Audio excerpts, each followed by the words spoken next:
goosebumps. They're so good, it's scary.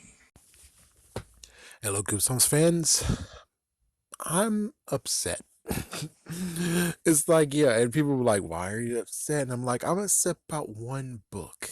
I have yet to, at this point, read Slappy's Ghost. I haven't read that yet. I'm getting to it, folks. I'm getting to it just like I delivered the other one. I'll deliver you that review as well. But for right now, I'm upset. The reason why is because book 9 of Slappy World was Revenge of an Invisible Boy. And I was like, oh boy, oh boy, oh boy. Even though I kind of remember that what happened in My Best Friend's Invisible, he got eaten, right? Yeah, I'm pretty sure. Hold on. I'll even pause it to look. Hold on. Well, damn. Oh, I can't wait to actually talk about the freaking differences in this freaking book because holy frick, you're telling me the episode they eat the kid. They eat the kid and they changed what because well, did I'm not sure. I don't understand. I mean, there's most likely something different when it comes to the freaking in quotations humans or dominant species in this freaking world of My Best Friend's Invisible. But the amazing part is be the fact of in that one they eat him. In the episode version, they eat him. In the book version, they're like, we can keep him as a pet. No, no, no. We need to send him to the zoo. He's an endangered species. And it's like, I'm like, whoa. So that means the book version can have a sequel. And that would have been awesome. That sequel would have been awesome. Oh my gosh, now I'm even more upset because it would have been freaking damn awesome. It would have been freaking damn awesome. It's like, yeah, because, well, I forgot what his parents did. Maybe it might actually be like some kind of technology that deals with the freaking mirror and Let's Get Invisible. And I'll get to that in a minute, but I'm just saying, for all we know, maybe the experiment they did or the thing to save their kid, it turns out it's just like Miles Morales. The fact that now he can camouflage, that it's actually a part of him and he doesn't know how to turn it on and turn it off. But, well, in during the fact of, come on, in zoos, there's some zoos that actually treat animals right, and there's some zoos that treat animals wrong. And I'm pretty sure if they sent him to the freaking zoo, he could have made a story of how he escaped from the zoo and he runs revenge for the people who found him and sent him to the zoo. That would have been awesome. It would have been a second sequel. It would have been a sequel story dealing with the friend, which yes, he was a bastard jerk beforehand, but oh my gosh, after the zoo, oh hell no, he's gonna torture him up the wazoo this time. He has a good reason, and he's gonna torture the freaking parents too. That would have been awesome. Somewhat, okay, that somewhat would have been an awesome book, but considering I think he did play pranks and stuff to the freaking dude anyway, so it's like I don't know what to say. It's like I don't know what to say because being sent to the zoo or being eaten, you did do some rotten crap. You did. You were not Casper the Friendly in quotations ghost. You were more like Jasper. uh, but I would have liked to have a sequel dealing with that in some shape or form. Instead, it was it deals with magic and they didn't even be like, oh, it's like sorry to kick you, R.L. Stein, but it deserves to be kicked. You're telling me you couldn't be like, what kind of magician that I did talk about before that had his own freaking book? Amazo. That's right, Amazo, or whoever the frick the dumb bunny was that was like, yeah, most likely someone's gonna so say it in the comments, be like, hey, it was him, it was this guy, you're wrong, it's not Amazo. Well, anyways, the one that was a bunny that turned human again could have actually have been the same magician in this book. And I know I already made the video of how he doesn't like connecting.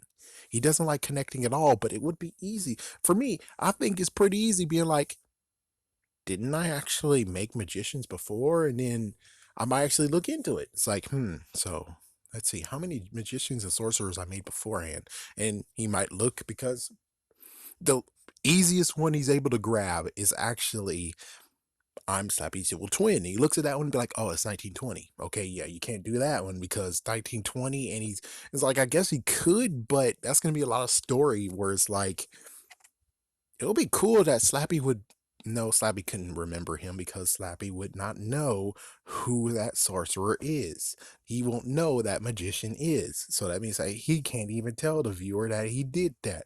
Or what about the fun? It's like he could even do something funny where it's like, oh, Amazo changed his name so he won't get caught or whatever. And Slappy just Slappy, when he does one of the interruptions things, easily could just say, oh, that guy. I remember that one time where he actually was trapped as a bunny. It's like, that's so easy. That's so easy to do. Why didn't you do it? Uh, it's like that's the only thing that could have been a saving grace. It's like, as long as you connect it some way, somehow to something, I'll be happy. Now, as for the freaking stupid mirror, this mirror, I don't know. Did the mirror get shattered? I think it was shattered in the book version, but the episode version, it actually healed itself. Either way, I'm like, yeah, it would have been cool that he had like some kind of thing of where if it's true in the book version that it actually broke, then it would be something very interesting where it's like he was actually one of those kids that used the mirror. And since he kind of sort of wanted to use the mirror again, his friend's like, no, I broke it. And it's like, oh, really? You did? And maybe he got to go up to that attic and there's the shards of the freaking mirror. And he learned how to use those shards to actually do invisible stuff. Given there is a side effect, but he figured out how to actually not make it happen, which is, of course, getting an evil twin and you're stuck in the mirrorverse or whatever. Sorry, folks. I think that was like Cuddles or something. Anyways, it it wasn't even connected to anything. I mean, I'm saddened by that. I'm really saddened. I'm like, this is the perfect chance to actually just do a freaking sequel out of nowhere. And I'm like, that's freaking awesome.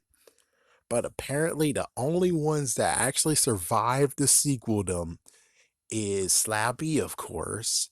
Thank goodness Monster Blood survives and the Haunted Mask survives.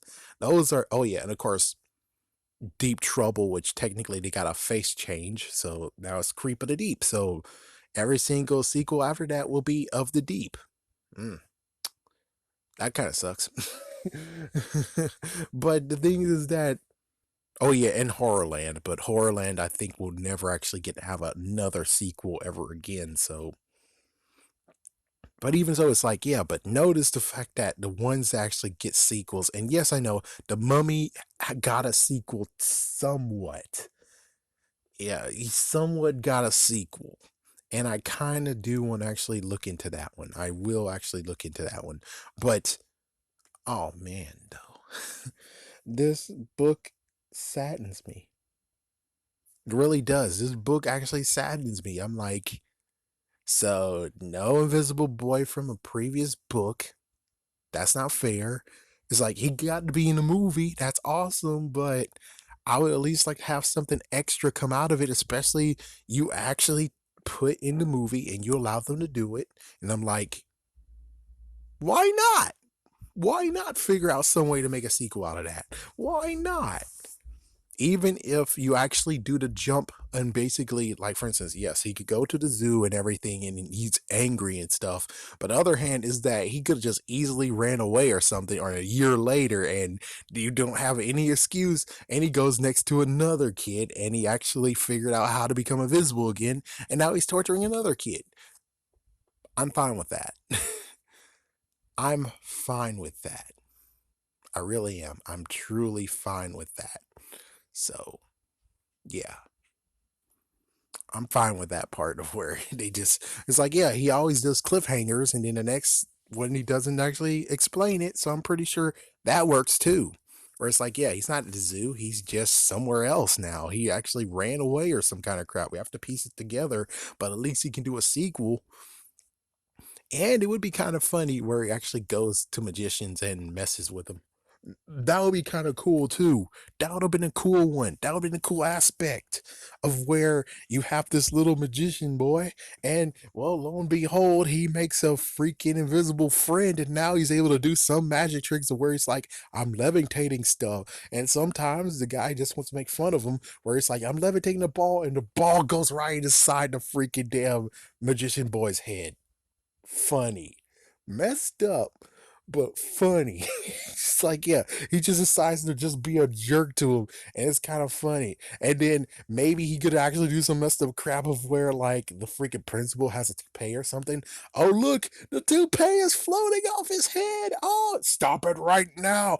I'm not doing it. That it's like, come on, it writes itself of how funny it is if he decided to do that. But instead, no, it turns out that it deals with a freaking invisible potion. An invisible potion? Are you fucking kidding me? Then it's like, whoa, I have something for you, Bucko. If you would have actually went to Let's Get Invisible and told the kids, hey kids. It's like, yeah, that's like freaking damn. Talk about a college party already, where it's like, if you would have told the kids that there's another way to get invisible, they don't even have to freaking risk the freaking side effect, which they didn't know until later. And then even then, it's like, yeah, it still messed the freak up. Where it's like, yeah, of course, I know the magician won't know anything, but still, it's kind of messed the freak up. Where it's like, so you can get invisible without having to use the freaking mirror. Well, of course, yes, you can because the kid got turned invisible with a machine of some sort. And who knows, maybe the machine actually used the actual potion because the potion wears off, or the potion deals with saliva, and that's how he got revealed as saliva. How did he get revealed again? Okay, I'm not going to look into that, but that'll be interesting. This, like, that could be a little bit of an interest of how did Invisible Boy and my best friend's Invisible get revealed again. Now, of course, we know that the dominant species isn't human, and it's something about animal saliva, so we could technically say that if they did lick him, which I doubt it's true, but on the other hand, they could spit while they talk, so it's like, yeah, I'm just gonna throw bones and hopefully one of them stick where it's like, ah, at least we got something here. But he could have made it easier. It's like R.L. Stein could have made it easier, and it could have just been a sequel, or he could have just threw in one of the magicians that we know instead of a brand new magician. And it's like, well, that's just great.